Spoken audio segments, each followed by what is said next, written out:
एका मच्छरनं अक्षरशः मुंबईत मृत्यूचं तांडव थांबवलं। 13 जुलै 2011ला मुंबईत झालेल्या बॉम्बस्फोट मालिकेच्या वेळी दहशतवाद्याला एक मच्छर चावला आणि अनेकांचे संसार उद्ध्वस्त होण्यापासून वाचले।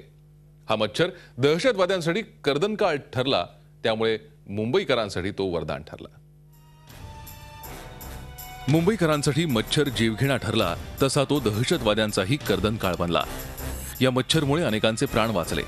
हा खुलासा केलाय महाराष्ट्र ATSनं। दहशतवादी यासीन भटकळच्या चौकशीनंतर ही माहिती उजेडात आली आहे। 1993 प्रमाणे मुंबई बॉम्बस्फोटांच्या मालिकेनं हादरवण्याचा इंडियन मुजाहिदीनचा कट होता, पण त्याच दरम्यान बॉम्ब प्लांट करणाऱ्या इंडियन मुजाहिदीनच्या दहशतवाद्याला मलेरिया झाला। तो दहशतवादी म्हणजे पाकिस्तानी नागरिक वकास शेख। शेखकडेच 13 जुलै 2011ला मुंबईत बॉम्ब प्लांट करण्याची जबाबदारी सोपवण्यात आली होती।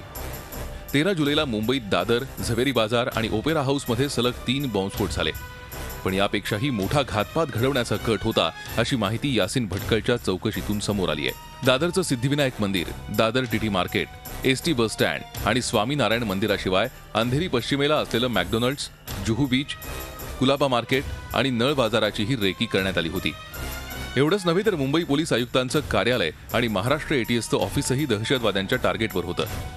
पण 13 जुलै 2011ला ज्या वकास शेखवर अनेक ठिकाणी बॉम्ब प्लांट करण्याची जबाबदारी दिली होती, तोच ऐनवेळी मच्छरचा शिकार बनला।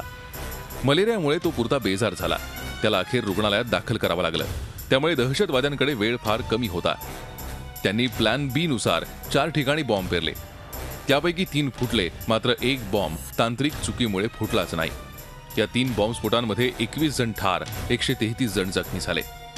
जर वकास शेखवर ऐनवेळी मच्छरनं हल्ला केला नसता, तर मुंबईत 13 जुलै 2011ला रक्तपात घडला असता। मच्छरनं त्यावेळी मुंबईकरांचे प्राण वाचवले असले तरी यासीन भटकळचा मित्र दहशतवादी वकास शेख मात्र अजूनही पोलिसांच्या हाती लागलेला नाही।